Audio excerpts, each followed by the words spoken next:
सत्यम ही लाश है, सत्यम ही लाश है। चल यहाँ से। चल रुकना, बड़ा खतरनाक आइडिया है हमारे दिमाग में। लाश को दिखा के गांव में इसका मेला लगाएंगे, खूब सारा पैसा कमाएंगे। बहुत चिंता है। नहीं, चल यहाँ से। मेरी बात समझ, किसी को पता नहीं चलेगा। अरे ये जोखिम भरा वाला काम है, जिसको लाश है ना वही जाने। हमको लाश दिखा के पैसा नहीं कमाना। हम है ना, किसी को पता नहीं चलेगा। और अगर किसी को शक हो भी गया तो मुखौटा हटाकर कह देंगे देवी प्रकट होने वाली है, और फिर देखना पैसों की बरसात। पर अरे ज्यादा परपराओ मत, हाथ लगाओ जल्दी से। हाँ, एक बार पैसा लपेट लिया ना, फिर इस मूर्ति का विसर्जन कर देंगे। सुनो सुनो सुनो, अब कलयुग में होगा भक्तों का कल्याण, सभी को मिलेगा अपनी समस्या का समाधान, बोलेगा देवी मैया का नाम। सिर्फ 60 दिन, केवल 60 दिन में अवतारित होंगी देवी, स्वयं भूमूर्ति से अवतारित होंगी। सुनो सुनो सुनो, सबको मिलेगा अपनी समस्या का समाधान, कलयुग में होगा सबकी समस्या का समाधान।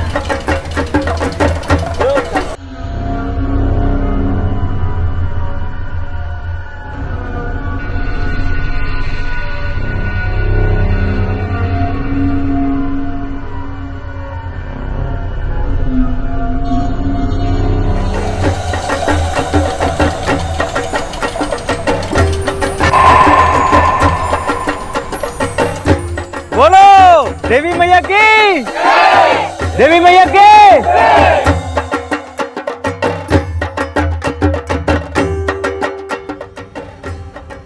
ये लो दादा आपकी चाय।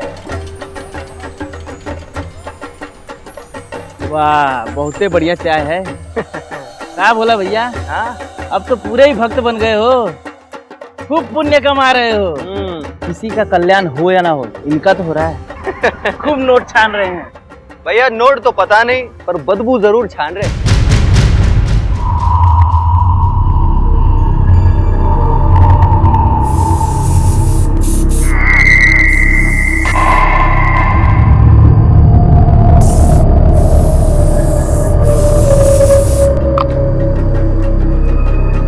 भाइयों, कल रात को माता रानी हमको दर्शन दिए हैं और एक ठो बात बोले हैं कि माता रानी आपकी निष्ठा और भक्ति से बहुत प्रसन्न है, और साथ ही साथ आप लोगों के दुखों को देखते हुए बहुत दुखी भी है।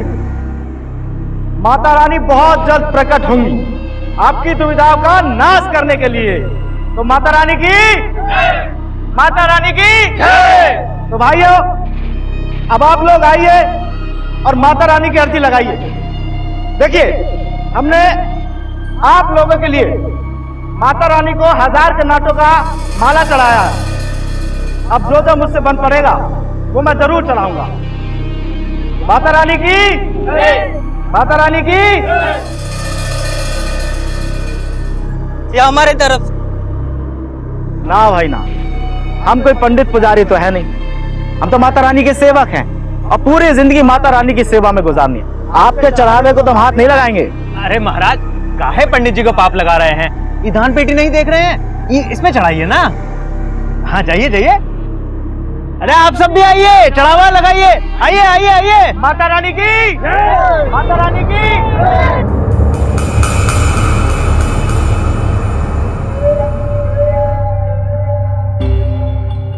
जब कोई विश्वास की दुकान खोलकर बाजार लगाता है, उसका विज्ञापन करने के लिए गलियों में उतर आता है, तो यकीन मानिए कि वो विश्वास का सौदा कर रहा होता है, अंधविश्वास को बेच रहा होता है। अंधविश्वास के ऐसे व्यापार में ना तो कोई श्रद्धा होती है और ना ही कोई भक्ति, बस होता है तो सिर्फ पैसा। इसके पीछे मंशा सिर्फ एक ही होती है, झूठ की चाशनी को शहद बनाकर दिखाना और उसमें सीधे साधे लोगों को मक्खियों की तरह फंसाना।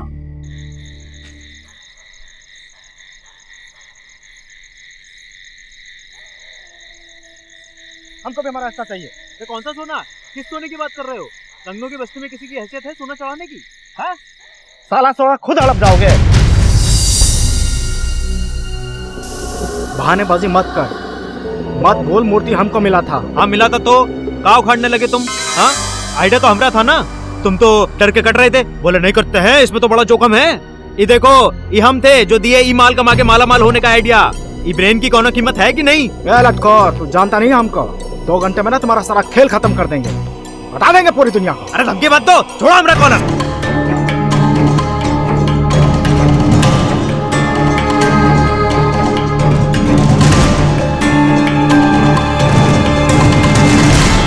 हेलो दरोगा बाबू,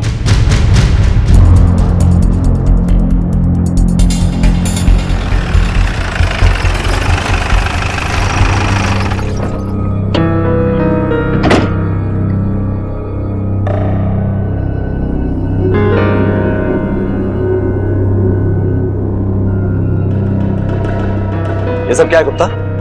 यहाँ तो कोई भी नहीं है, पूरा पंडाल खाली है। लेकिन सर फोन करने वाले ने यही जगह बताई, कोई चाय वाला।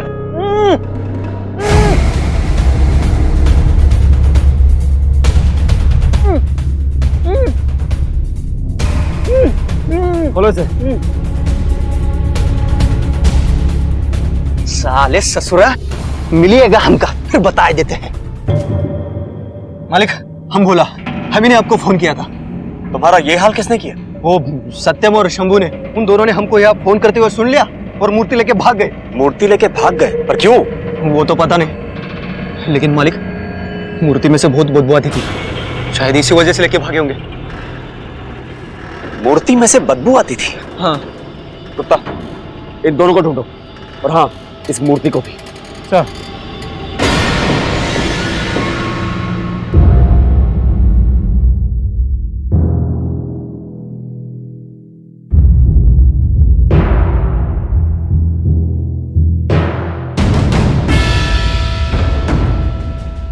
गुप्ता तुम इसी मूर्ति की बात कर रहे थे? हाँ सर, यहाँ के मछुआरों से पता चला। आराम से आराम से, आराम से खींचो।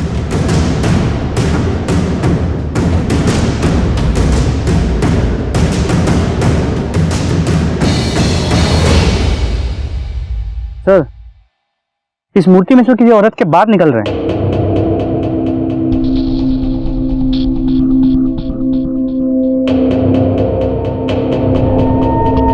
माय गॉड, किसी औरत को मार के उसकी मूर्ति बना दी है। भोला तुम इसी मूर्ति की बात कर रहे थे?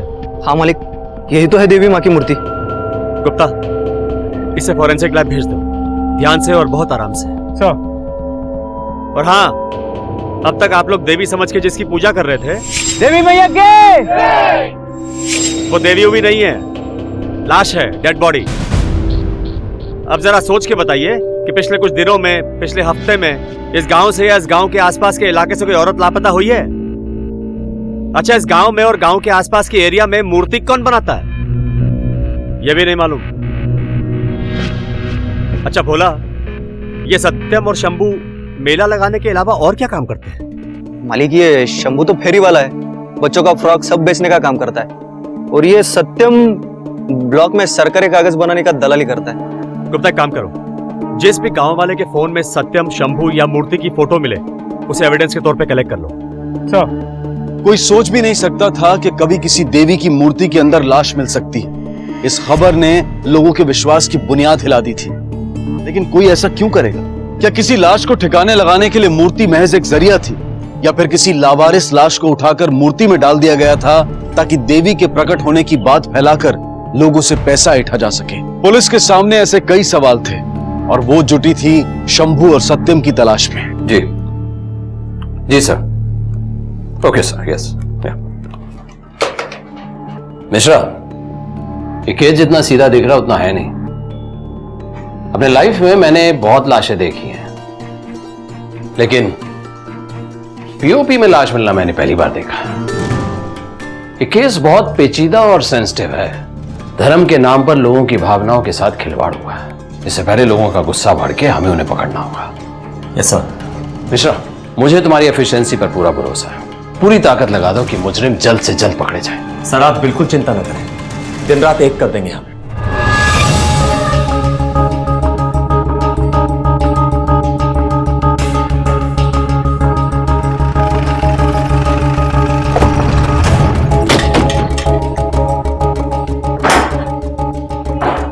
घर का कोना कोना छान मारो। सर जी सर।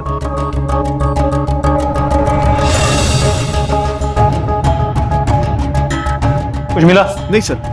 चलो सर, अंदर बिस्तर, बर्तन और कपड़ों के अलावा कुछ खास मिला नहीं। चलो सर।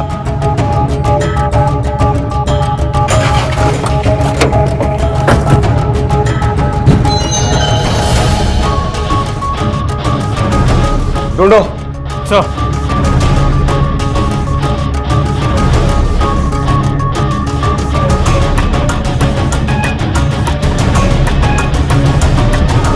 सर, यहां भी कुछ नहीं मिला।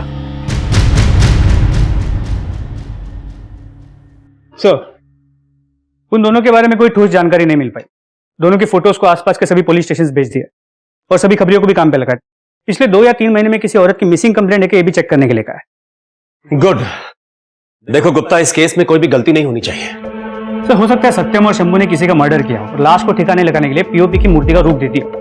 हाँ, हो सकता है, लेकिन सोचने वाली बात यह है कि अगर मर्डर इन दोनों ने किया है तो मर्डर करने के बाद इन दोनों ने मेला क्यों लगाया? अच्छा, क्या तुम वही रुको? सर, नारायण चक गांव के बाहर एक झोपड़े में सत्यम को देखा गया। गाड़ी निकाल।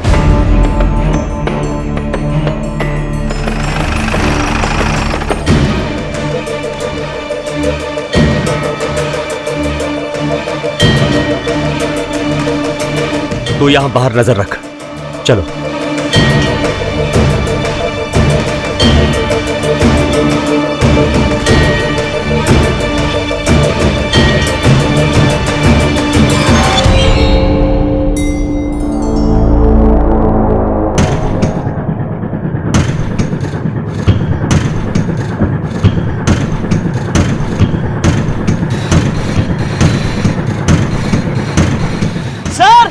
सर आइए जल्दी।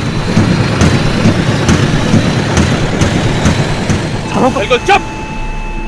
पहले मर्डर करता है, उसके बाद मेला लगाता है और अब यहाँ छुप के बैठा है। साहब कोई मर्डर नहीं किया।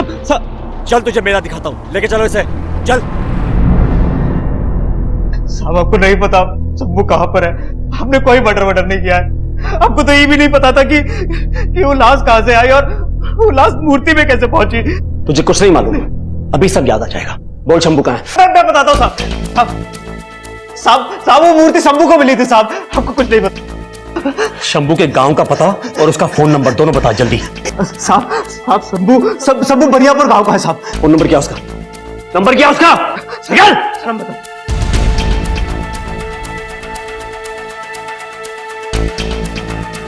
ये नंबर काम नहीं कर रहा है, कृपया नंबर जांच लें।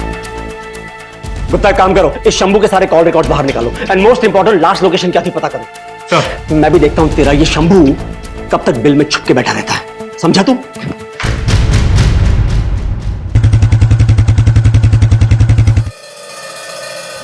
सर, फोन के नेटवर्क डिटेल से पता चला कि शंभू यहां से भागकर पास के गांव गया, जहां उसने अपना फोन स्विच ऑफ कर दिया। फिर उसके 1 घंटे बाद बेहता स्टेशन के पास उसका फोन फिर से एक्टिव हो गया। यानी कि ट्रेन पकड़ के भाग गया। गुप्ता, काम करो, सबसे पहले ट्रेन की टाइमिंग पता करो और उसके बाद शंभू के गांव और घर के बाहर 2 कांस्टेबल तैनात कर दो। देखता हूं भाग के कहां जाता है।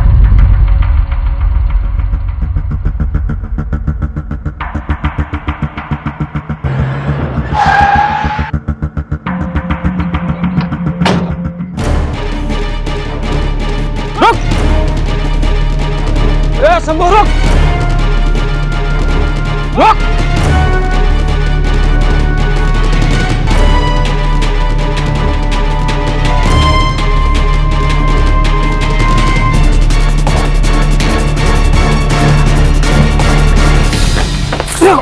इधर नहीं भगाएगा, नहीं भगाएगा। कुछ नहीं किया। ए, पकड़। क्या इसमें? ए, चेक कर इसको। बोल रहे साहब, हम कुछ नहीं किया साहब। कुछ नहीं किया। साहब कुछ नहीं किया साहब। चल, ए, उठा इसको।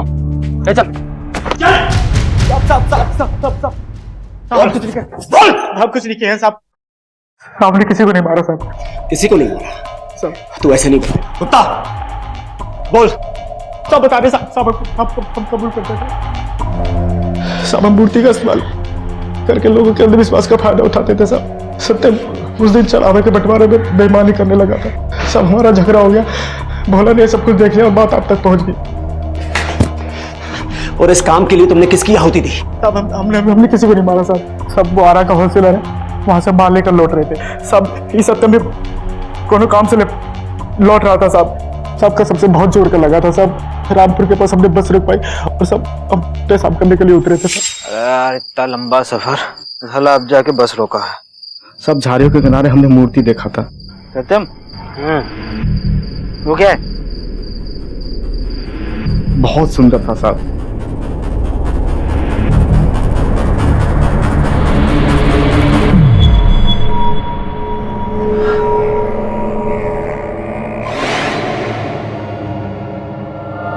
सत्यम लाश है। तब सब हमें पता चला कि इस मूर्ति के अंदर एक लाश है। तब हम तो बहुत डर गए थे। क्यों बे? तुमको हमारी शक्ल पे लिखा है कि हम पखलौल हैं, कि तुम कोई भी कहानी बनाओगे और हम मान जाएंगे। अब मैं आखिरी बार पूछ रहा हूं, सच सच बोल।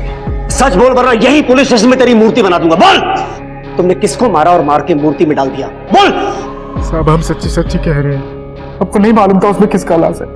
साहब मत मारा गया था, लोग ने आगे मूर्ति को उठा रहे थे साहब।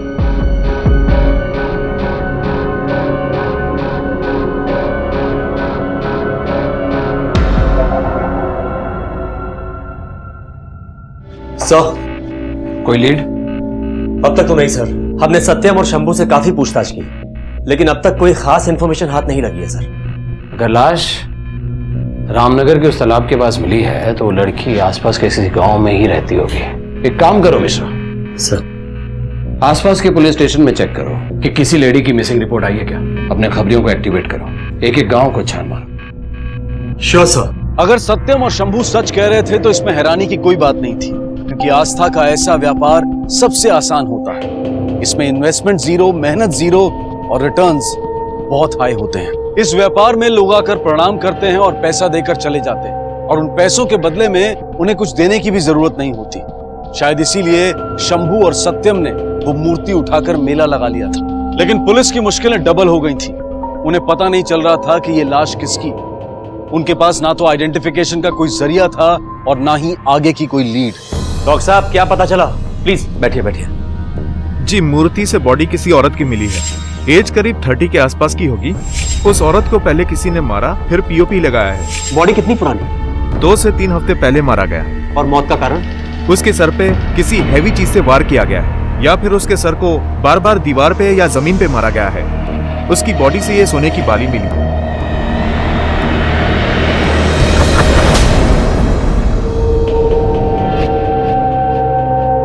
जब लोग गुमराह करते हैं तो बेजान चीजें राह दिखाती हैं। जी सर। ये बालियां बताएंगी कि इसे किसने खरीदा है। हर दुकान पर दस्तक दो, खोद निकालो जुर्म की जड़ को।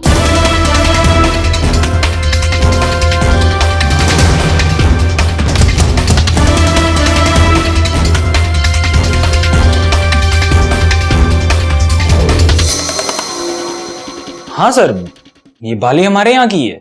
खरीदी किसने थी? कोई रिकॉर्ड है तुम्हारे पास? जरूर होगा सर, 1 मिनट दीजिए।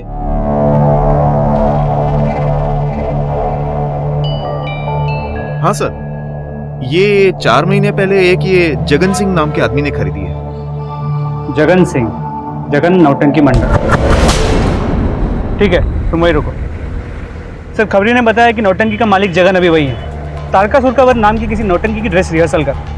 सर, उसने और एक बात बताई, उसकी बीवी कविता 1 महीने से किसी को भी दिखी नहीं।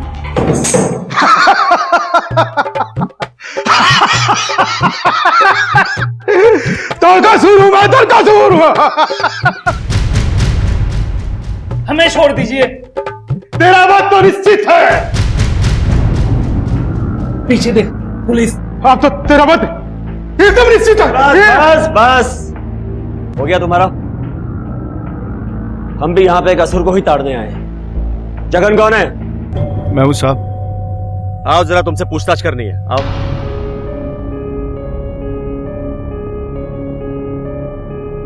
जगन, तेरी पत्नी कविता कहाँ है?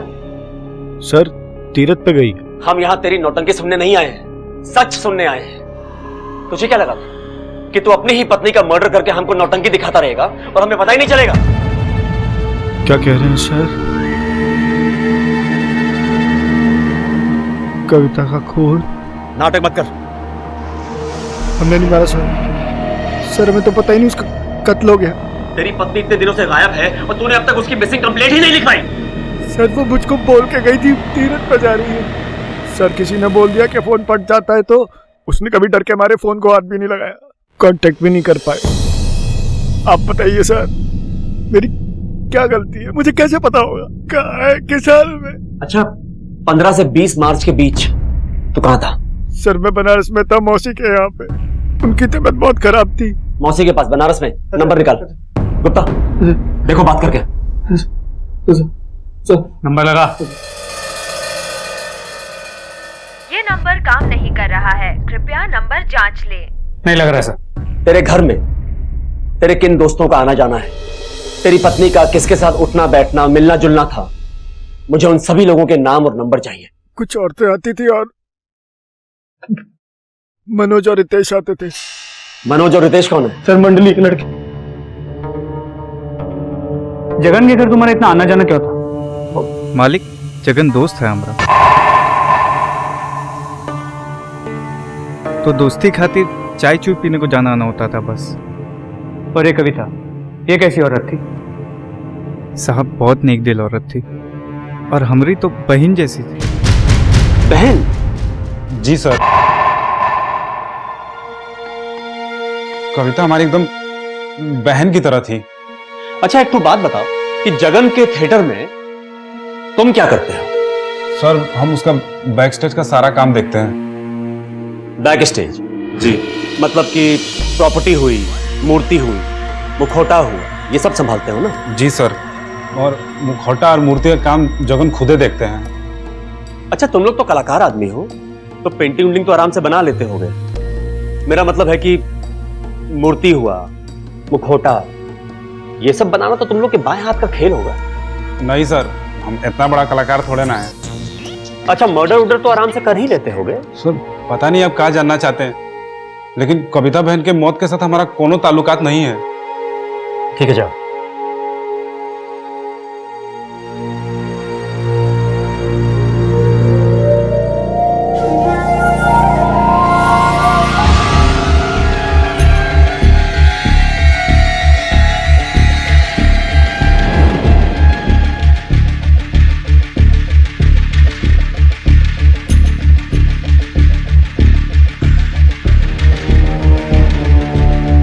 गुप्ता तुम लोग नीचे तलाशी लो, मैं ऊपर देखता हूं। चल ऊपर दिखा।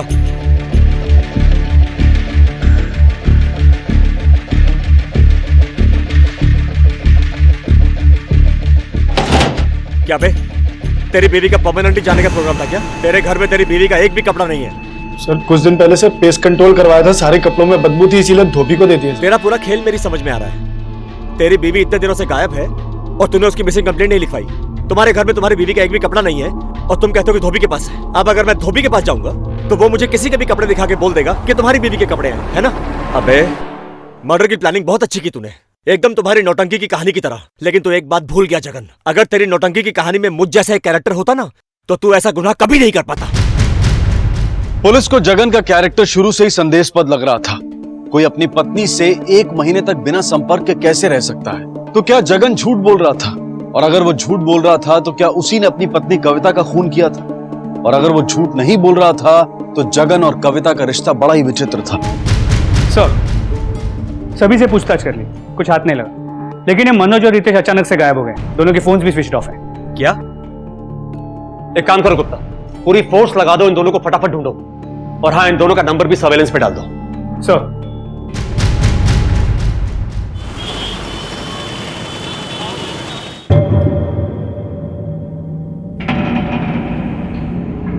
सर अभी अभी पता चला कि मनोज का फोन फिर से एक्टिव हो गया, लेकिन सिम किसी और के नाम पर है। कहां पे हुआ है? करवा में।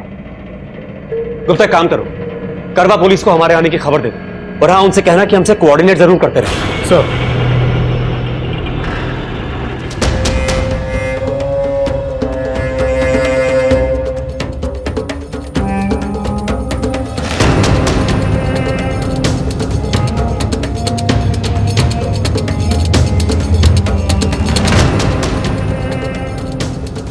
कौन सा? हाँ ये बंदा। उठ। तू कौन है?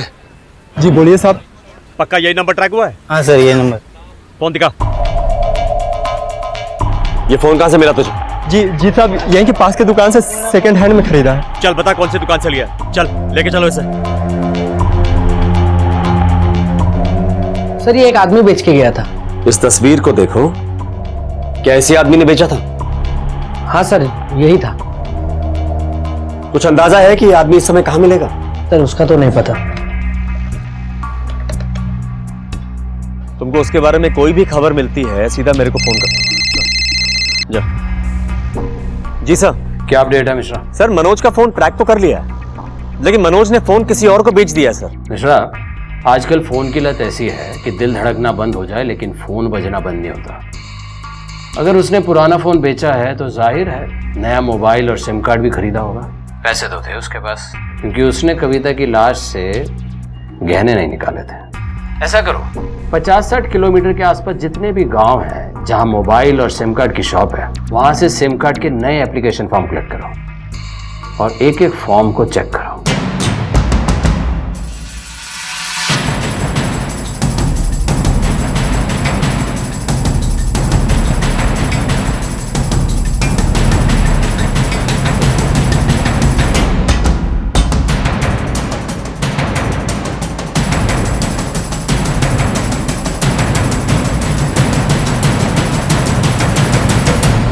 सर आपका शक सही निकला।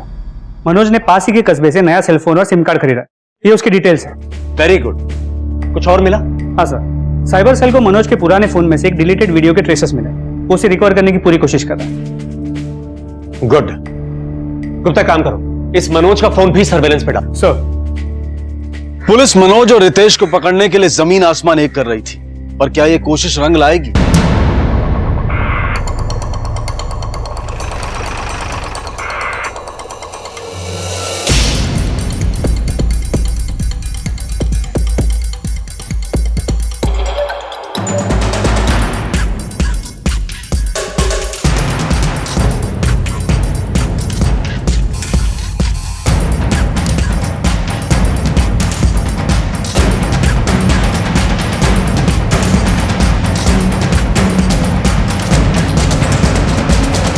कहां भाग रहा है बे? कहां भाग रहा है? पकड़ो, लेके चलो इसे। बस साहब, बस साहब, हमने कुछ नहीं किया साहब, हमने कोई तक नहीं मारा। अगर तुमने कुछ नहीं किया तो भागा क्यों? अपना फोन क्यों बेचा और एकदम से नंबर क्यों ऑफ कर दिया? साहब गाय मारे की कविता तो अपनी बहन जैसी थी साहब। बहन जैसी थी? अरे साहब हम क्या बताएं, उस कविता का ना चरित्र कोनो ठीक नहीं था।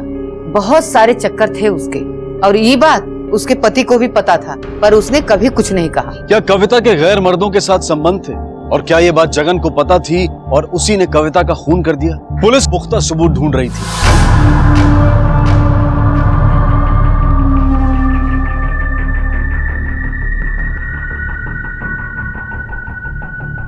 सर इसके छज्जे पे मिला, बिल्कुल वैसे ही है जैसे उस मूर्ति पे था। अच्छा, तो तूने अपनी बीबी को मारकर उसकी मूर्ति बना दी और भी लोगों को मारकर उनकी मूर्ति बनाकर विसर्जन करने का इरादा था तेरा? नहीं सर।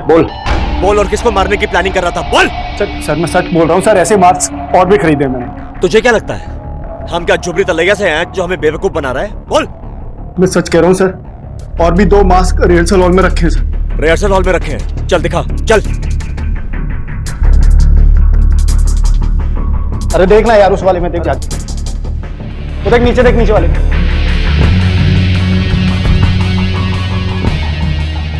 कहाँ गया यार मास्क? अरे मुझे क्या पता, मैं तो सिर्फ यहाँ पर नाम का इंचार्ज हूँ। कोई भी आता है सामान लेकर चला जाता है और रजिस्टर भी मेंटेन नहीं करता सर। चल वहां देख। हाँ देखता हूँ मैं।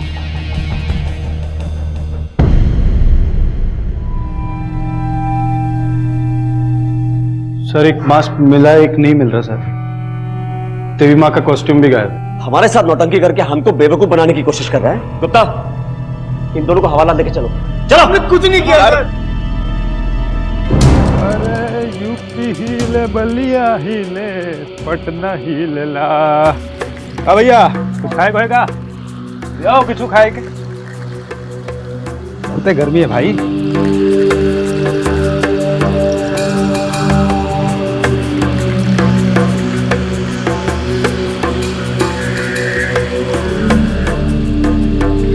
क्या? तुम वहीं रुको।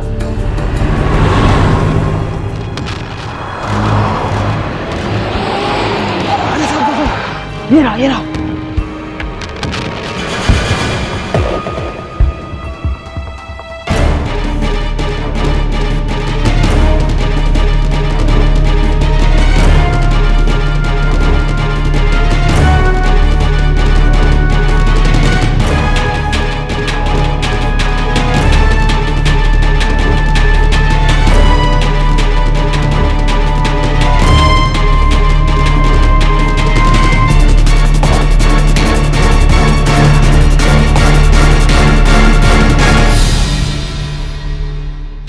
ले चलो इसे। सर हम कुछ नहीं किए सर। मैं आखिरी बार पूछ रहा हूं, सच बोल दे। अरे सर हम कुछ नहीं किए हैं। कुछ नहीं किया, अभी बताएगा तू। अरे सच बोल रहे सर, हम कुछ नहीं किए हैं। कुछ नहीं किया है? हम कुछ नहीं किया है। अरे सर हम कुछ नहीं किया, कुछ नहीं। सर सच बोल रहे हैं सर। चुप। अब सुन मेरी बात, मनोज ने सच बक दिया है।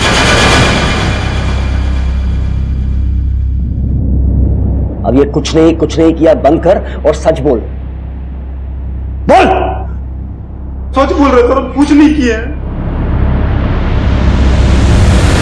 क्या मनोज और रितेश ही कविता के असली कातिल हैं? या कविता का पति जगन है उसका असली हत्यारा? पुलिस को जगन पर शक तो था, लेकिन वो पुख्ता सबूत ढूंढ रही थी। और तभी हेलो, हाँ बोलो। अच्छा ठीक है, ओके सर। फोरेंसिक लैब से फोन था, मोबाइल की वीडियो रिकवर हो गई। गुड। बहन जैसी थी।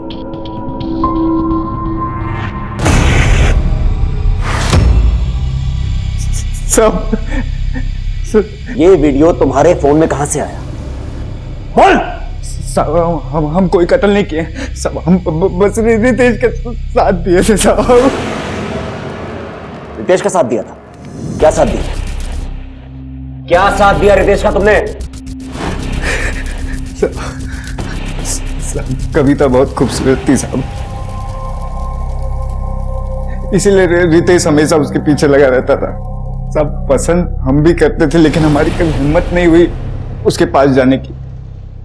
लेकिन रितेश साहब पता नहीं कौन से मिट्टी का बना था, एकदम पागल ही था साहब। हमेशा उसके नजदीक जाने की कोशिश करता था। और एक दिन साहब वो कविता को बाजार में अकेले पकड़ लिया और अपने दिल का बात कह दिया। अरे कविता भौजी, प्रणाम। रितेश तुम यहाँ पे? वो कहा है ना कि आपसे एक बात कहनी थी। हाँ बोलो। अरे भौजी वो कहा है ना कि आप हमको बहुत अच्छी लगती हैं और हम आपसे बहुत प्यार करते हैं। दिमाग खराब है तुम्हारा, पगला गए हो तुम? तुम्हें दिखता नहीं हम शादीशुदा हैं? तुम्हारे भैया को पता चलेगा ना, खूब मारेंगे तुमको। हम आपसे बहुत प्यार करते हैं, एक बार समझिए तो।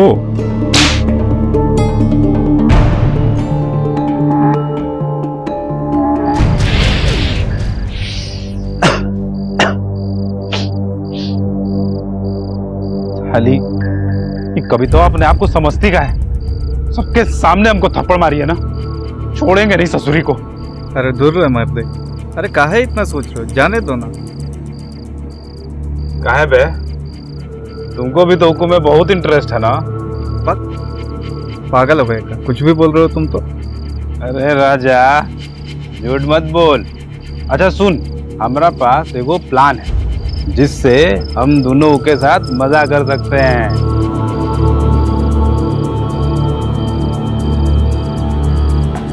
ए, तुम्हारा ना दिमाग खराब हो गया। देखो भाई, हमको तो कोनो लफड़ा में नहीं पड़ना। अरे कोनो लफड़ा नहीं होगा, तो हमारा बात सुन।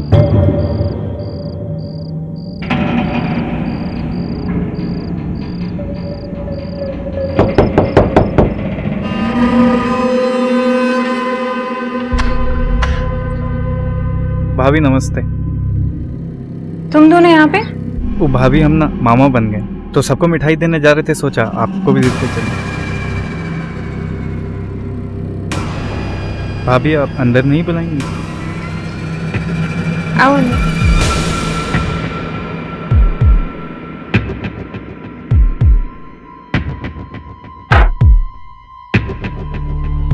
भाभी आज हम बहुत खुश। लीजिए पेड़ा खाइए।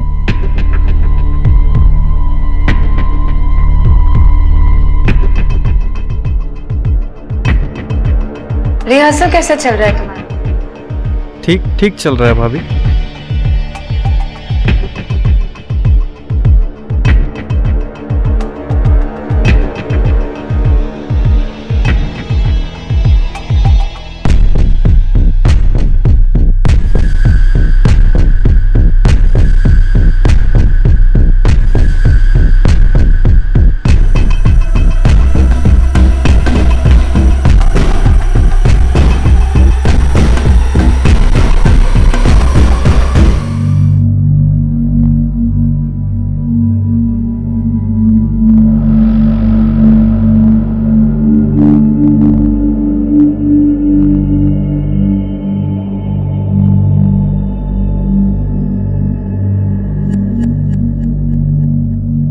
शुरू में तो बहुत ही चुप थी, बाद में उल्टा हमी को धमकाने लगी।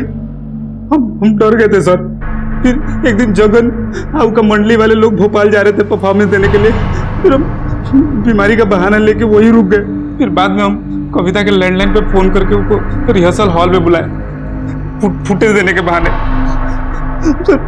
बाद में पता चला कि वो कहीं तीर्थ यात्रा पे जा रही थी। उसके बावजूद वो हमसे मिलने आई।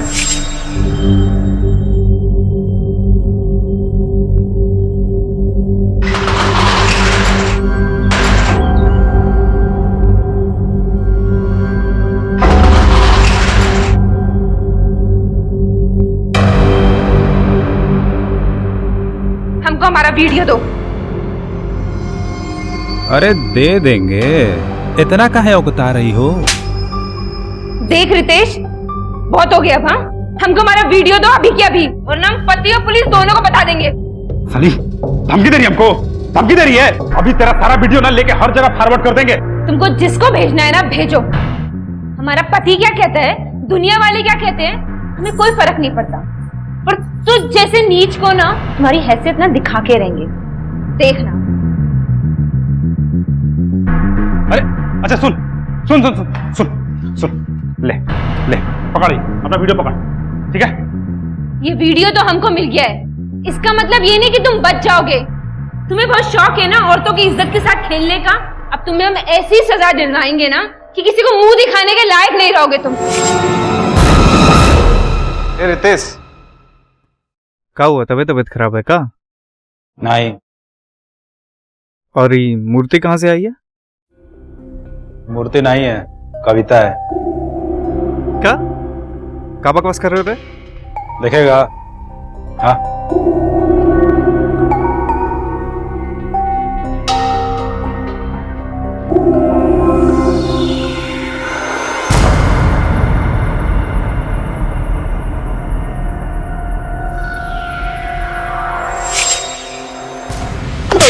सर माफ करिए सर। दोस्त बोलता है अपने आप को, शर्म आनी चाहिए तुझे। सबसे पहले अपने दोस्त की पत्नी की इज्जत पे हाथ डालता है, बाद में उसी की जान ले लेता है, और जान लेने के बाद उसकी मूर्ति बना के उसे सड़ने के लिए फेंक देता है। तो जैसे घटिया और घिनौने आदमी को जितनी सजा दी जाए वो कम है।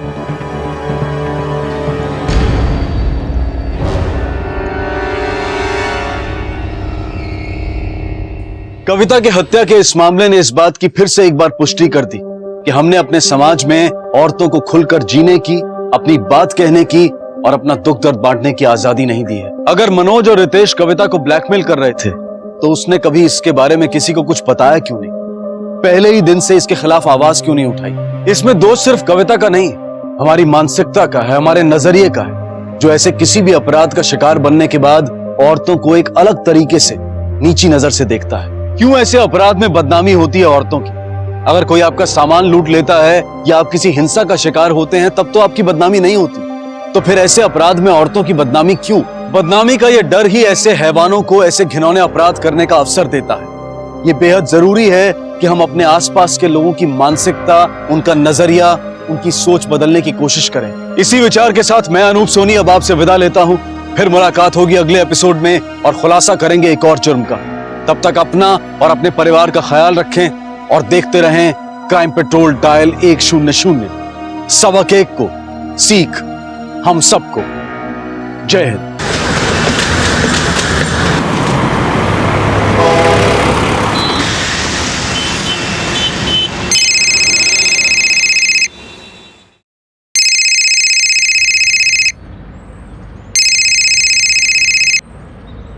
हाँ बोल। ग्राउंड फ्लोर पे जागरण है, बिल्डिंग में घुसना आसान होगा। जागरण के शोर में आज ये काम हो जाना चाहिए, लेकिन लगना चाहिए कि मर्डर लूट के इरादे से हुआ है। काम हो जाएगा।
रोमा, रोमा बेटा, रोमा, बेटा, रोमा, बेटा कहाँ जा रही है? रोमा, रुको, रोमा, रोमा, रोमा, सुनो, बेटा कहाँ जा रही है? रोमा, रोमा, रोमा, रोमा, बेटा, रोमा, बेटा ना।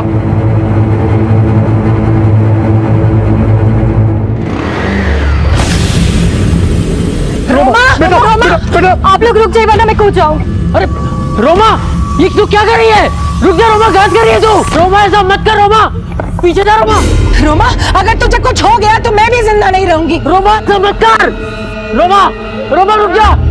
ऐसा मत करो बेटा, प्लीज। रोमा, रुक जा। रोमा रुको। रोमा, रोमा, रोमा, क्या किया तूने? रोमा,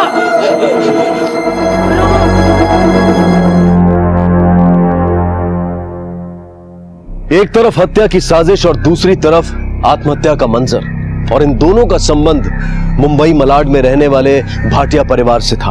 आखिर कौन था वो किलर और किसने उसे हत्या के इरादे से यहां भेजा था? हत्या का टारगेट क्या भाटिया परिवार का कोई एक सदस्य था या फिर पूरा परिवार ही निशाने पर था? ये सारे सवाल मौजूदा हालात में अभी उठे ही नहीं थे, क्योंकि साजिश अधूरी रह गई थी।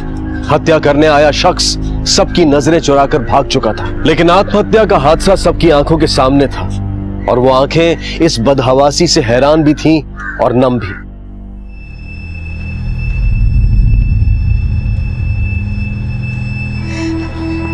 बेटा, अगर तुझे कुछ हो जाता तो मैं अपने आप को कभी माफ नहीं कर पाता।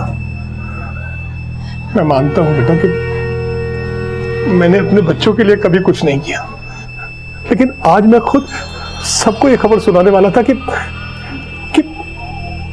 मुझे बहुत बड़ा प्रॉफिट हुआ है, लेकिन तूने मौका ही नहीं दिया बेटा। मैं सच कह रहा हूं। हाँ राधा, अब हमारी बेटी जिस कॉलेज में चाहे एडमिशन ले सकती है, महंगे से महंगा कोर्स कर सकती है बेटा।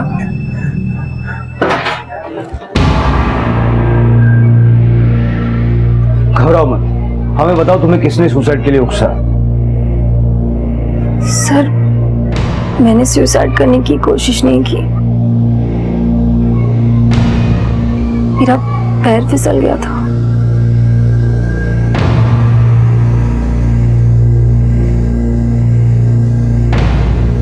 सर, लड़की झूठ बोल रही है। मैंने सोसाइटी वालों का बयान लिया है। उसका भाई और उसके माँ बाप उसे रोक रहे थे, फिर भी वो छत से कूद गई।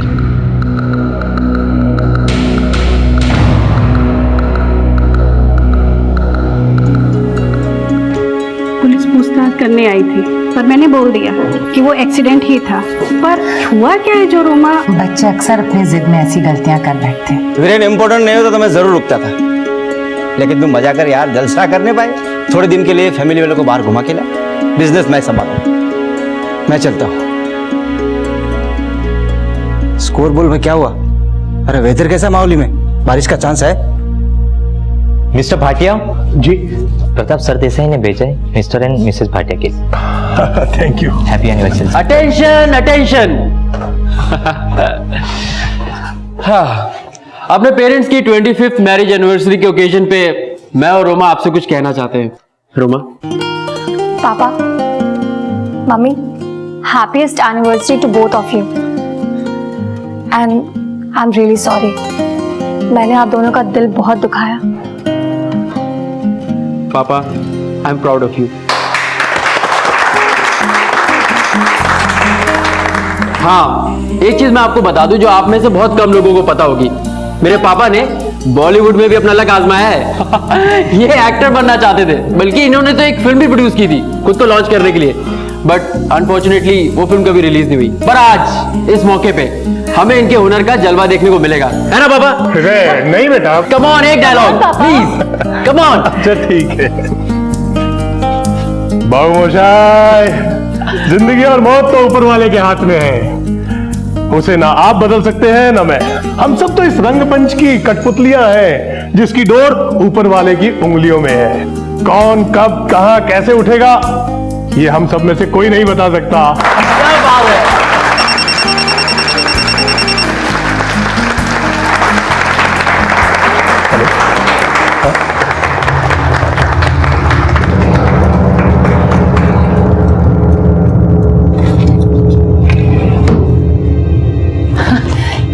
क्या कर रहे हैं आप? मेरा गिफ्ट छुपा रहे हैं क्या? नहीं वो अब मैं दरअसल तुम्हारा गिफ्ट लेने ही जा रहा था। वो कम वक्त डिलीवरी बॉय आया नहीं अब तक। मैं बस गया और आधे घंटे में वापस आया।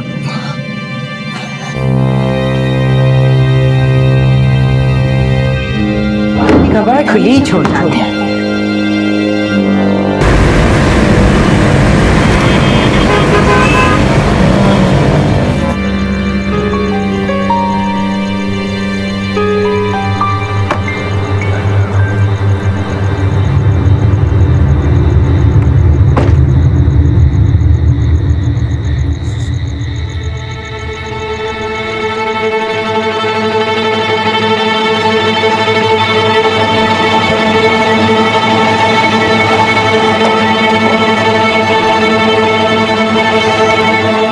पूरे 50,000।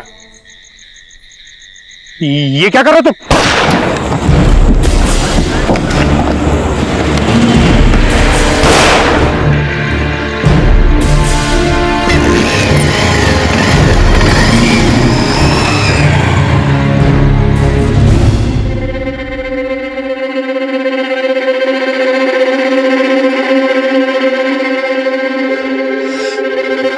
मम्मी, उनका फोन भी बंद आ रहा है।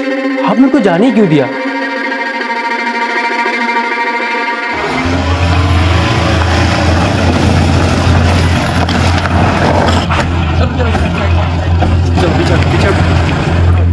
किसने फोन किया था? सर मैंने किया था। मेरा नाम किशोर है, बस यहीं जा रहा था। लाश और गाड़ी को देखा तो मैंने आपको फोन किया। पाटिल, गाड़ी चेक करो। सर।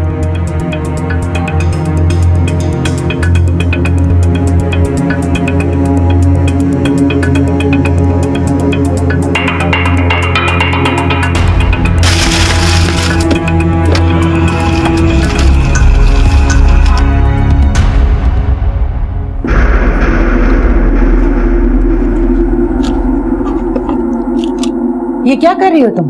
चोरी कर रही हो। अरे पर क्यों कर रही हो ये सब? तो आपको क्या लगता है ये पैसा कब तक टिका रहेगा? देखना, धीरे धीरे करके ना पापा इसे भी खत्म कर देंगे और फिर बाद में कहेंगे बेटा किसी गवर्नमेंट कॉलेज में पढ़ लो, मेरे तो पैसे ही खत्म हो गए। तुम अपने पापा के बारे में हमेशा इतनी उल्टी सीधी सोच क्यों रखती हो? क्योंकि मम्मा कुत्ते की दुम कभी सीधी नहीं होती। जबान संभाल के बात करो रोमा, तेरे पापा हैं वो। पागल थी मैं जो उनके बातों में आ गई। आज जिस तरह से पैसे लेके निकले हैं ना, मुझे नहीं लगता उनसे कोई उम्मीद भी लगाई जा सकती है। रोमा, पापा मम्मी के लिए गिफ्ट लेने गए हैं। फोन बंद करके आसमान में उड़ गए। नहीं नहीं, चांद तारे तोड़ के लाएंगे। तू ज्यादा बोल।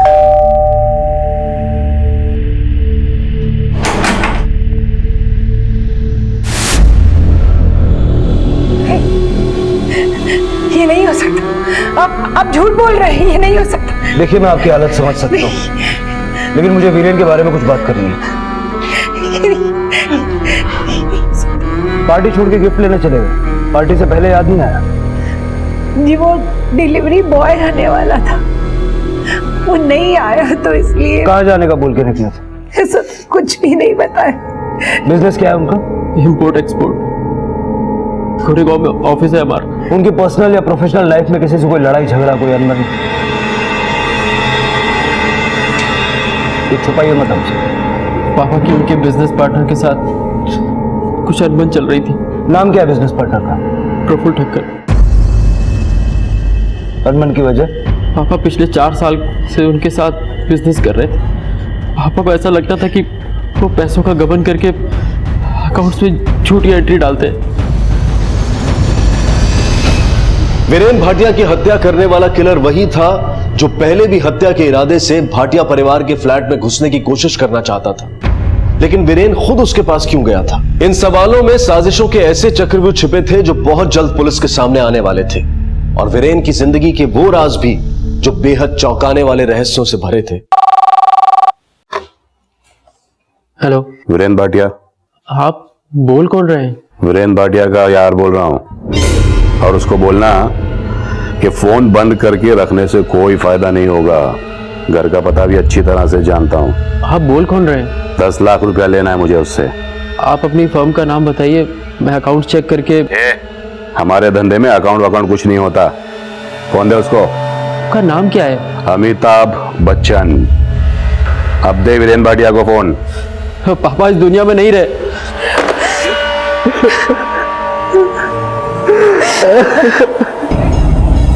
पाटिल, मुझे इस वीरेन भाटिया के कॉल रिकॉर्ड्स, बैंक रिकॉर्ड्स और बिजनेस अकाउंट्स के सारे डिटेल्स चाहिए, और अपने खबरियों से बोलो कि इसके बिजनेस पार्टनर प्रफुल्ल ठक्कर पे नजर रखें। Sir. Here we go, last over. Heaved away, that's 4 of them. 1 bounce, that's the start you need when you're trying to get 17. And don't forget Ugrash, he's taking Stuart Broad for 6 sixes in and over in a T20 game as well. So he can hit 2. Perfect start for India. Hello. Viren Bhatia का राम नाम सत्य हो गया है क्या? कौन? तेरा बाप। सुलेमान भाई। वीरेन भाटिया का गारंटर तू है ना? पता कर वो वाकई मर गया है कि नहीं, और अगर वो सच में मर गया है तो मेरे 10 सीताफल तू चुकाएगा।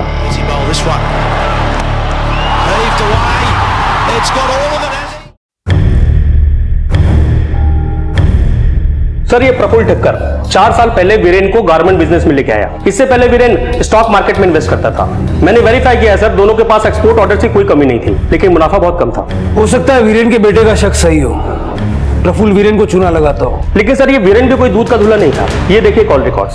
पिछले कई महीनों में वीरेन के नंबर पे जो आउटगोइंग और इनकमिंग कॉल्स हुए हैं, उनमें से ज्यादातर नंबर्स बंद हैं। मर्डर के पहले के कॉल रिकॉर्ड्स क्या कहते हैं? सर, मर्डर से पहले रात को 9 बजे बैंड्रा के एक पीसीओ से फोन आया था, और 2 घंटे पहले एक नंबर से और कॉल हुआ था जो किसी प्रताप सरदेसाई के नाम पे रजिस्टर्ड है। सर, ये प्रताप सरदेसाई और वीरेन भाटिया की रोज बातचीत होती थी। कहाँ रहता कहाँ ये प्रताप सरदेसाई? अनेरी लोखंड वाला सर। मूव।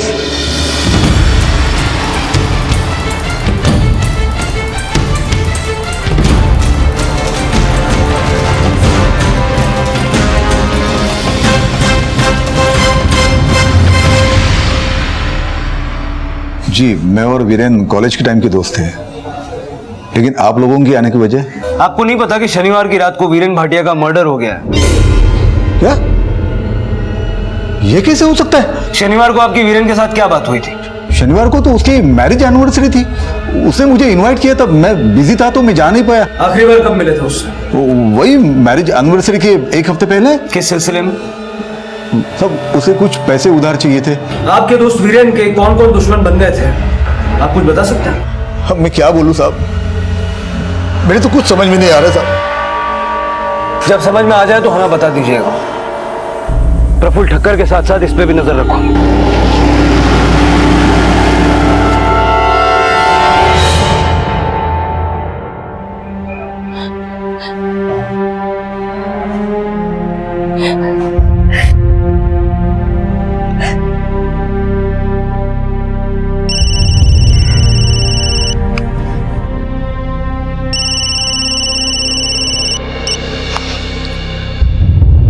हेलो सुलेमान भाई, मैं वीरेन के घर पर ही हूँ। उनके घर वालों से मिला, लेकिन मैं कुछ नहीं जानता। मुझे मेरे पैसे चाहिए बस। 2 दिन है तेरे पास। सर, शनिवार को प्रफुल्ल अपने मराड़ वाले फ्लैट में था। उसकी बिल्डिंग की सीसीटीवी फुटेज में वो रात के 9 बजे घर में गया और सुबह बाहर निकला। और प्रताप सरदेसाई भी अपने अंधेरी वाले ऑफिस में था। सर, पाटिल, ये मर्डर सुपारी देके करवाया गया है। मुझे पूरा यकीन है कि बैंड्रा के उस पीसीओ से वीरेन को आर्य रोड बुलाने के लिए फोन किया गया था। उससे पहले भी वीरेन को वहां से कई कॉल्स जा चुके हैं। अब हमें पता ये लगाना है कि बैंड्रा के उस पीसीओ से वीरेन को कौन फोन करता था। सर, राजू खबरी से पता चला कि वीरेन भाटिया बांद्रा के एक बार में अक्सर जाया करता था।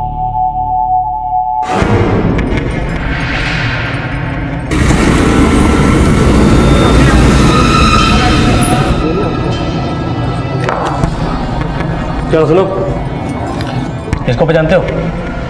ये तो रेगुलर कस्टमर है, समझ लो इसका अड्डा ही है। कौन कौन बैठता है इसके साथ? वैसे तो उसके बहुत सारे यार दोस्त आते हैं। ये दोनों आते हैं? हाँ साहब, ये दोनों आते थे, लेकिन एक बार इस आदमी के साथ बीरेन सेठ का बहुत बड़ा झगड़ा हुआ था। अरे तू खुद को क्या समझता है? तुझे क्या लगा तू कुछ भी बोलेगा और मैं मान लूंगा? किस बात पर झगड़ा हुआ था? वो तो पता नहीं साहब, लेकिन दोनों बहुत बड़ी बड़ी बातें कर रहे थे। करोड़ों के डील, लाखों के लेन देन। सेठ लोग थे साहब।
सर, प्रताप सरदेसाई वीरेन भाटिया के घर से एक ब्रीफकेस लेके निकला है और अपनी गाड़ी यहीं छोड़कर एक ऑटो पकड़ रहा है।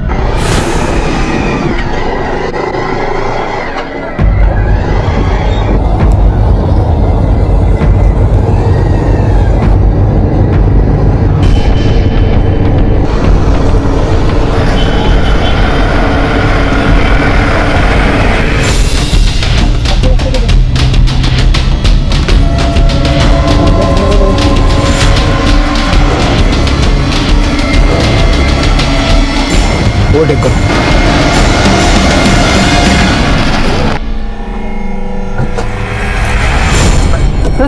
क्या बात है साहब? साहब, बताइए तो क्या बात है? बताइए तो क्या बात है? अरे साहब आपको कोई गलतफहमी हुई है। मैं किसी किलर को पैसे देने नहीं गया था वहां पे। मैं तो थाने स्टेशन जा रहा था। अपनी गाड़ी छोड़ के ऑटो से? मैं नासिक जा रहा था, 4 बजे की ट्रेन थी, इसलिए मैंने गाड़ी वहां पे छोड़ दी। वीरेन के मर्डर में तेरा क्या आता है? सर, मैं उसे क्यों मारूंगा? वो तो मेरा दोस्त था। दोस्त जब कर्जदार हो जाए और पैसे चुकाने का नाम ना ले रहा हो। आप लोग गलत समझ रहे हो। तेरा वीरेन से झगड़ा नहीं हुआ था?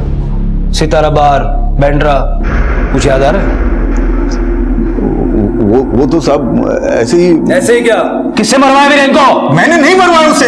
उसने तो खुद अपने पैरों पे कुल्हाड़ी मार ली थी। साफ साफ हुआ यार, मैं जिंदगी से तंग आ गया हूं। उम्र भर खाक छानता रहा, लेकिन कुछ भी हाथ नहीं लगा। धंधे बदलने के बजाय खुद की आदतें बदली होती तो कुछ हाथ लगता। मेरे बीवी बच्चे क्या कम है मुझे कोसने के लिए, जो तू भी कोसने लगा? जब कोई तुझे समझाने जाता है ना, तुझे ऐसा लगता है सारे तुझे कोसते हैं। हाँ, मैं ऐसा ही हूं भाई, लेकिन तू टेंशन मत ले। मैं बस 2 ही दिनों का मेहमान हूं। अबे चढ़ गई क्या तुझे? मैं सही कह रहा हूं। मैंने खुद को मरवाने के लिए सुपारी दी है।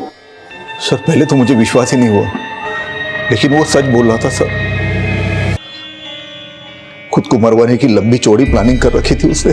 मैंने तेरे 20 पेटी देने हैं और बैटिंग वालों के 10 पेटी। मेरा 50 लाख का इंश्योरेंस है।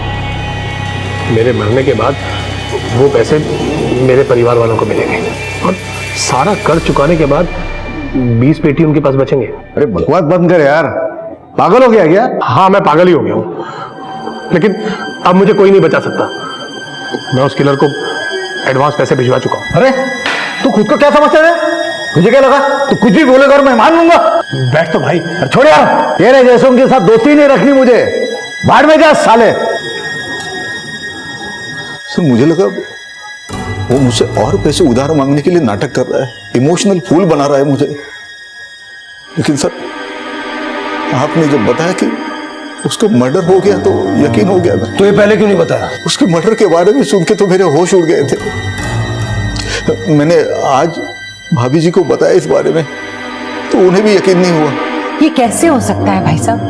अभी कुछ दिन पहले की बात है, वो 20 लाख रुपए लेकर आए और उन्होंने कहा कि उन्हें मोटा मुनाफा हुआ है। ऐसे में वो आदमी खुद अपने लिए नहीं, मेरा मन नहीं मानता इस बात को। उन पैसों में से भाभी जी ने मुझे आज 5 लाख रुपए दिए।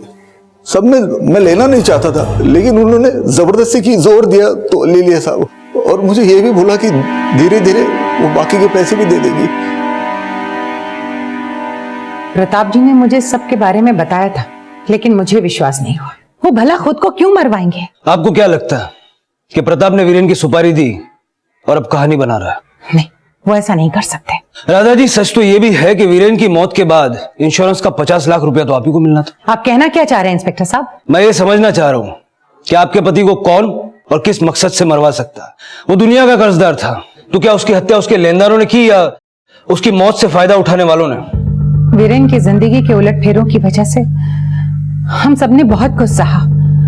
वीरेन जिंदगी में बहुत बड़ा सोचता था, बहुत बड़े बड़े सपने देखता था। इज्जत, नाम, शोहरत, पैसा, सब कुछ कमाना चाहता था वो। अब ये फिल्में बनाने का नया भूत कहां से सवार हो गया?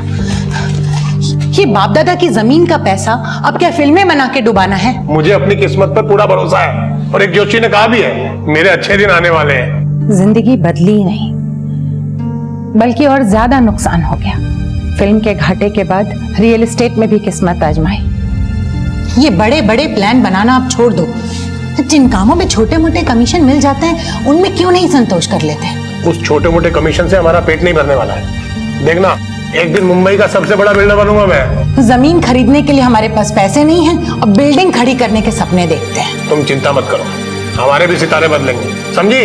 पैसा दोगुना चौगुना करने की लालच में बची कुची रकम भी स्टॉक मार्केट में डुबो दी, फिर अकल आई तो पिछले 4 साल से गारमेंट के बिजनेस में टिके। जिंदगी में पहली बार 20 लाख का मुनाफा हुआ। 20 लाख का मुनाफा ऐसे तो नहीं हो जाता। कभी पूछा नहीं आपने कि इतना पैसा कहां से आया? सट्टेबाजी से। क्रिकेट के बैटिंग में पैसे लगाता था वो, कोई बताया नहीं उसने? मुझे शक था कि पापा प्रफुल्ल भाई के साथ सट्टेबाजी में पैसा लगाते हैं, लेकिन हाँ सर, जिस रात पापा का मर्डर हुआ उसी रात घर के लैंडलाइन पे एक कॉल आया था। वो कह रहा था कि पापा को उसके 10 लाख रुपए दे रहे हैं। हो सकता है सर ये बैटिंग का ही पैसा हो। नाम क्या बताया उसने? सर उसने नाम नहीं बताया। रोमा जी, आपको भी कोई ऐसी कॉल आई है कभी? जी नहीं सर। वैसे वो छत से पैर फिसल गया था या सुसाइड था? सर मैंने आपको बताया था ना, मेरा बस पैर फिसल गया था। सिर्फ रोमा का सुसाइड नहीं, वीरेन के घर वाले हमसे काफी कुछ छुपा रहे हैं। कहीं उन्होंने तो वीरेन को मारने की सुपारी नहीं दी? क्योंकि वीरेन की मौत का सबसे ज्यादा फायदा उन्हें ही हुआ है, और ये प्रताप सरदेसाई भी उनसे मिला हुआ हो सकता है। सर ये 20 लाख का मुनाफा और ये 10 लाख के कर्ज का चक्कर इनकी कहानी हो सकती है, या हो सकता है कि इसका वीरेन की बैटिंग से कोई सीधा सीधा कनेक्शन हो। ये बात तो पक्की है कि वीरेन बैंड्रा के बार में बैठ के सट्टा लगाता था। पाटिल, अब इसका पता तो प्रफुल्ल से चलेगा, सस्पेक्ट तो वो भी है। अब बुलाओ उसे, बहुत खुला छोड़ दिया। सर प्रफुल्ल आया। बुलाओ। साहब मुझे बचा लीजिए, मेरी जान खतरे में, मैंने बचा ही लो साहब। शांति रख, शांति रख। चल बोल, बात क्या है? साहब ये वीरेन के चक्कर में मेरी तो ऐसी तैसी हो गई। उसके 10 लाख चुकाने के लिए मुझे धमकियां मिल रही साहब। 10 लाख या 10 सीताफल? सट्टे के हार का पैसा है ना ये? हाँ साहब, वो वीरेन सट्टा लगाता था। वो वीरेन सट्टा लगाता था और तू उसको बट्टा लगाता था? नहीं साहब, आप गलत समझ रहे हैं मुझे। बहुत चूना लगाया ना कंपनी का पैसा गबन करके वीरेन को। ये झूठ है, कंपनी का पैसा तो वीरेन गमन कर रहा था। मैं तो पछता रहा हूं आज उसके साथ पार्टनरशिप करके। तेरी सारी हिस्ट्री है हमारे पास। तूने उसे सट्टेबाजी में घुसाया। मुझे पता नहीं था कि सट्टे में पैसा लगाने के लिए वो कंपनी का पैसा उड़ा के मुझ पे चूना लगाएगा। मरे को कोई भी झूठा बोलता है। साहब उसके मरने के बाद मेरी तो वाट लग गई है। उसके हार के 10 सीताफल नहीं चुका है ना, मेरा भी मर्डर हो सकता है साहब। ये कौन है जो सीताफल मांग मांग के तुझे मिर्ची लगा रहा है? सुलेमान भाई। वीरेन को किसने मरवाया? हो सकता है कि उसके पैसे ना देने पे सुलेमान भाई ने मरवा दिया हो और अब वो मेरे पीछे पड़ा है। सब बचा लो। कहां मिलेगा तुम्हारा ये सुलेमान भाई?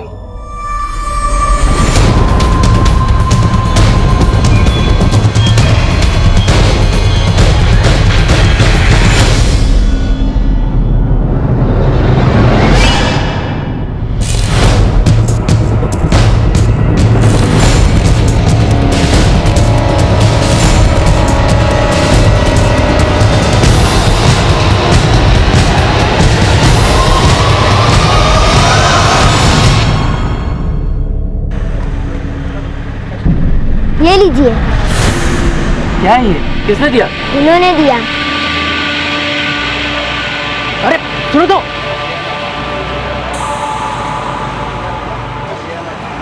वीरेन का बेटा होने के नाते तुझे उसके 10 लाख चुकाने हैं। अगर नहीं चुकाया तो बाप की तरह मारा जाएगा। अमिताभ बच्चन। याद आया?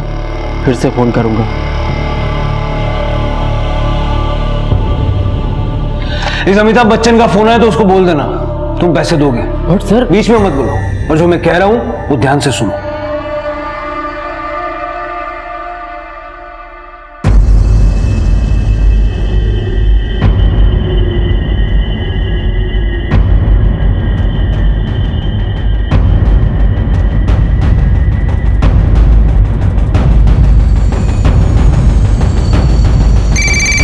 उसी का कॉल है सर।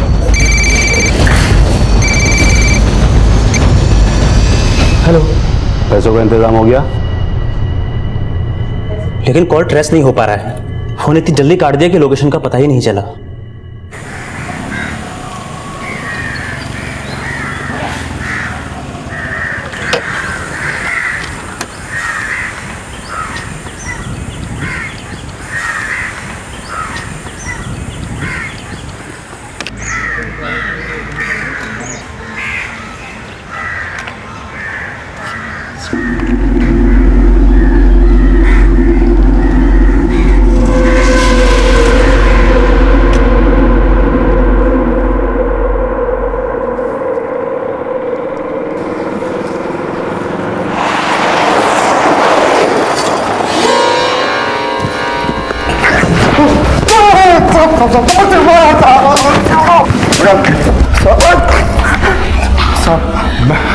सुलेमान के बारे में कुछ नहीं जानता साहब। मैं तो सिर्फ लेन देन का काम करता हूँ राजन भाई के कहने से। ये राजन भाई कौन है? मैं नहीं जानता साहब। उससे कोई भी काम होता वो मेरा खोली पे आ जाता था साहब।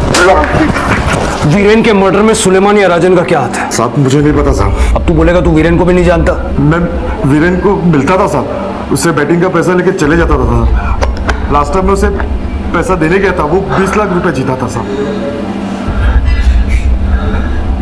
आज मेरा दिल बहुत खुश हुआ। जितना पीना चाहते हो पियो। आज शाम तक तो मैं अपने आप को मरवाना चाहता था। मतलब? मैंने खुद को मरवाने की सुपारी दी थी। सर, अगर वीरेन के खुद की सुपारी देने की बात सच है तो यह भी सही होगा कि बैटिंग में 20 लाख जीतने के बाद उसने अपनी सुपारी कैंसिल की होगी।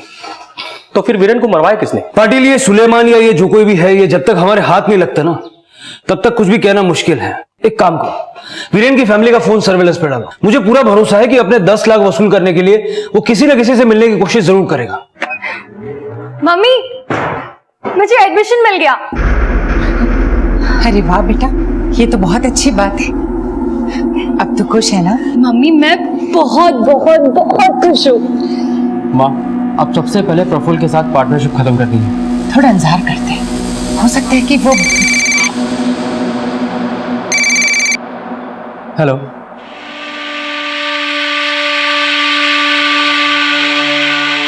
क्या हुआ? किसका फोन था? पापा का कर्जदार मारने की धमकी दे रहा है। हाँ, मैं पुलिस को जाके सब बताता हूँ। अरे नहीं बेटा, पुलिस को बताने से क्या होगा। हम एक काम करते हैं, उसके पैसे दे देते हैं और ये किस्सा ही खत्म कर देते हैं। सर, हृदय के मोबाइल पर अभी वेंड्रा के उसी बार के पास से फोन आया था जहां पे वीरेन जाया करता था। पाटिल इमीडिएटली सर्च टीम भेजो। हो सकता है ये सुलेमान उर्फ राजन उर्फ अमिताभ बच्चन वही हो। सर।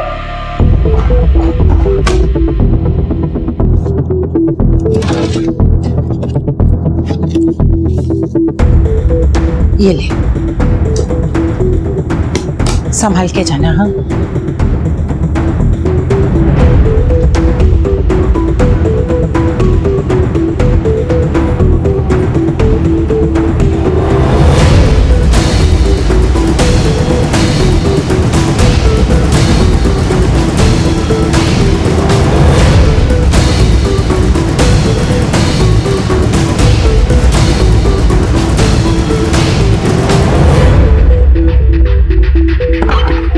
सर, हृदय की जो कॉल ट्रेस की थी कि उसकी रिकॉर्डिंग। हेलो, 9 बजे तक पहुंच जाओ वरना ठीक नहीं होगा। मतलब हृदय का फोन सर्वेलेंस पर डालने से पहले उसको कॉल आ गई थी। अभी उसके फोन की लोकेशन क्या है?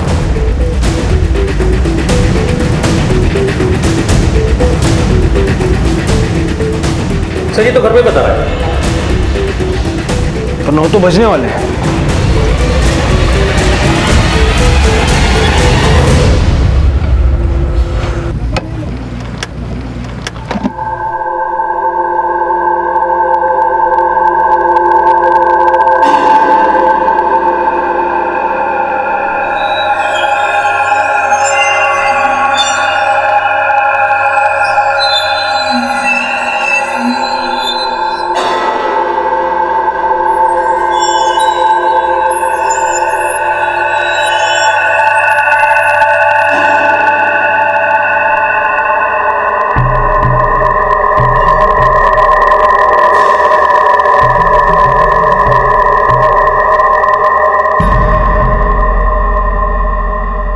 वीरेन की तरह न जाने कितनों को सट्टे के सब्ज बाग दिखाने वाले सट्टेबाजी के सरगना फिलहाल पुलिस की आंखों में धूल झोंकने में कामयाब हो गए थे। लेकिन वीरेन की जिंदगी के खुलासे वीरेन की राह पर चलने वालों की आंखें भी खोलने वाले थे, क्योंकि वीरेन और उसके परिवार की तबाही में सट्टेबाजी का बहुत बड़ा हाथ था। एक पल में 4 गुना 10 गुना कमा लेने की मृग तृष्णा किसी भी नशे की लत जितनी ही घातक होती है, और वीरेन की हत्या उसकी इन्हीं आदतों का परिणाम थी। लेकिन वीरेन की हत्या क्यों और किन हालात में करवाई गई, वो राज इस केस का दुखान था, जिसकी व्यथा बहुत जल्द सामने आने वाली थी।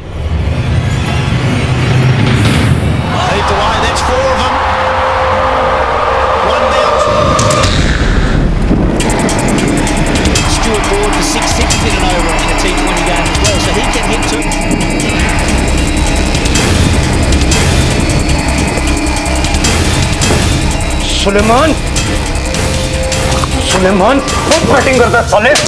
वीरेन को क्यों मरवाया? सर, मैं मानता हूं कि मैं वेटिंग करता हूं, लेकिन मैं कोई किलर नहीं हूं सर। तूने खुद नहीं मारा होगा तो किसी से मरवाया होगा। सर, इसी तरह अगर हम अपने कस्टमर को मरवाते रहे ना तो हमारे साथ बेटिंग कौन खेलेगा?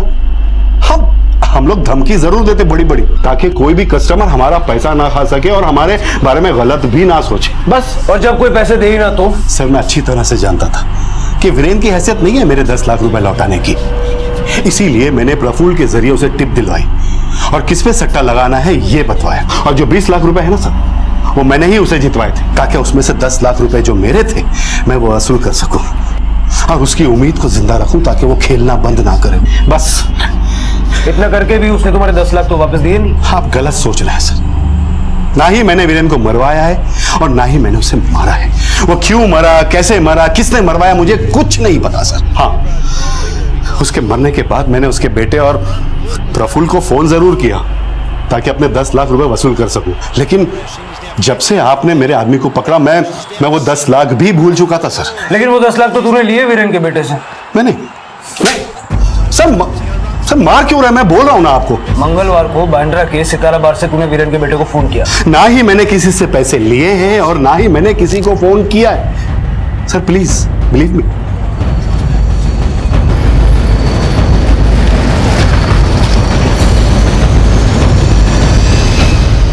सर, वो आवाज पहले जैसी ही थी। हृदय, हमने वो कॉल ट्रेस की थी, वो आवाज सुलेमान की नहीं थी। मुझे नहीं पता सुलेमान कौन है, पर उसी आवाज से मुझे धमकी भरे कॉल्स आए थे। तो इस बारे में हमें पहले क्यों नहीं बताया?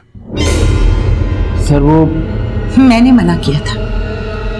मैं अपने पति को पहले ही खो चुकी हूँ और 10 लाख के लिए मैं अपने बेटे की जान को खतरे में नहीं डालना चाहती थी। पाटिल ये गुत्थी सुलझने की बजाय और उलझती जा रही है। क्यों ना भाटिया परिवार का झूठ पकड़ने के लिए हम रोमा के सुसाइड वाले हादसे से शुरुआत करें।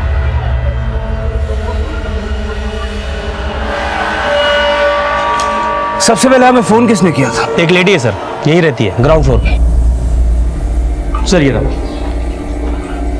चलो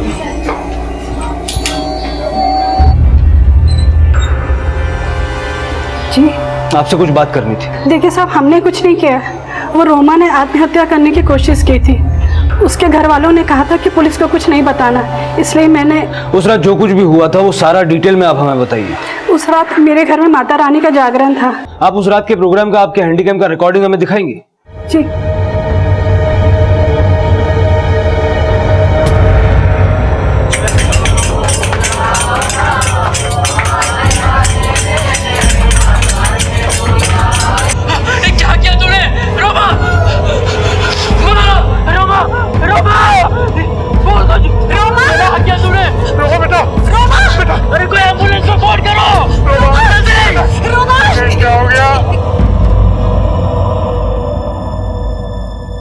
ये तो जगताप है, हिस्ट्री शीटर।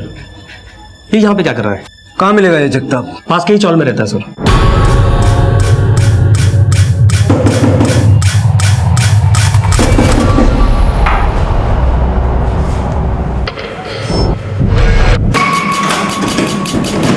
छोड़ो मुझे, छोड़ो मुझे। अरे कहाँ ले चल रहे?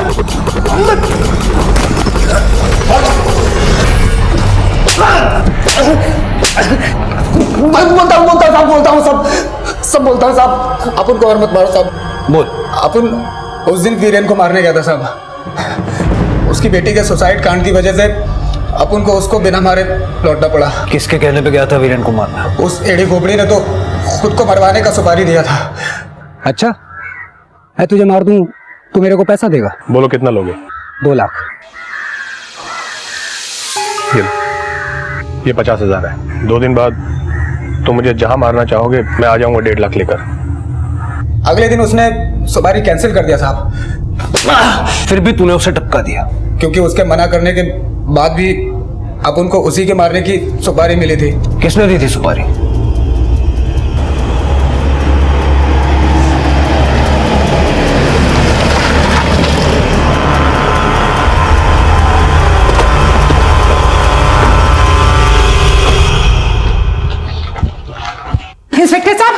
इंस्पेक्टर साहब मेरी बात सुनिए। इंस्पेक्टर साहब मेरी बात सुनिए। मेरे बेटे ने किया क्या? इंस्पेक्टर साहब मेरे बेटे को कहा सुनिए ना। कहाँ लेके जा रहे हैं?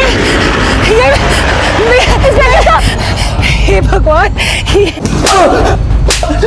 साहब आपको कोई गलत इंफॉर्मेशन मिली। मैं अपने पापा को क्यों मरवाऊंगा? उस दिन अपना फोन घर पे छोड़ के तू तेरे बाप के बैटिंग का 10 लाख रुपया नहीं बल्कि तेरे बाप की सुपारी का 5 लाख रुपया देने गया था जगताप को। हाँ, मैंने सुपारी दी थी जगताप को। मैंने मरवाया अपने बाप को। तेरी माँ और बहन भी शामिल है ना इसमें? 50 लाख का इंतजार कर रहे हैं सबके सब। वो इस बारे में कुछ नहीं जानते। ये काम सिर्फ मैंने किया, अकेले। हमारा जीना आराम कर दिया था उसने। शराब, बेटिंग, हमारी बिल्कुल परवाह नहीं थी उसको। सिर्फ बड़ी बड़ी बातें करना जानता था। अगर मैं उसको नहीं मरवाता ना तो वो दिन दूर नहीं था जब मैं माँ और रोमा सड़क पे होते।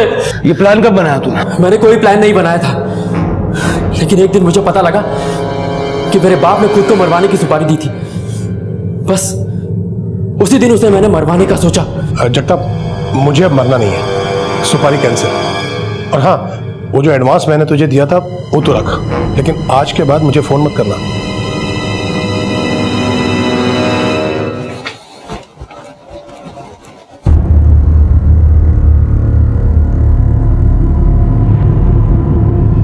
मैंने उसके मोबाइल से ही जगताप का नंबर लिया और जगताप को अपने बाप को मारने की सुपारी दे डाली। ग्राउंड फ्लोर पे जागरण है। बिल्डिंग में घुसना आसान होगा। जागरण के शोर में आज रात ही काम हो जाना चाहिए, लेकिन लगना चाहिए कि मर्डर लूट के इरादे से हुआ है। काम हो जाएगा। पर उस दिन रोमा के सुसाइड अटेम्प्ट के कारण वो काम उस दिन नहीं हो पाया। पर मैरिज एनिवर्सरी वाले दिन मैंने जगताप को पापा को फोन करने को बोला था।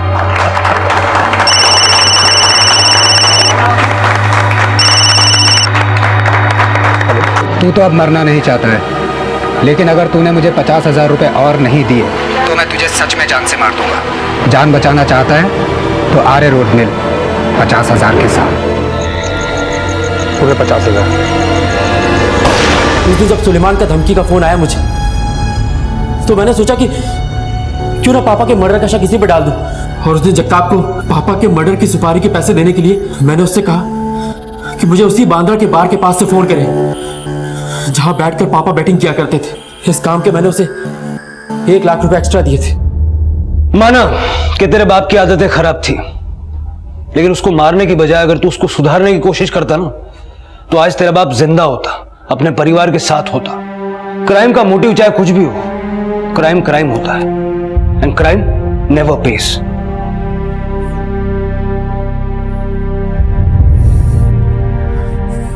वीरेन पैसा कमाने के लिए जो हथकंडे अपना रहा था, वो इंसान को सिर्फ तबाही की ओर ले जाते हैं। लेकिन जब अपने भटक जाएं तो उन्हें रास्ते पर लाने की कोशिश अपने ही कर सकते हैं। अपनी कोशिशों से निराश होकर अगर अपने ही अपनों का खून बहाने लगे तो फिर ना रिश्ते बचे रहेंगे और ना ही इंसानियत। इसी विचार के साथ मैं अनूप सोनी अब आपसे विदा लेता हूं।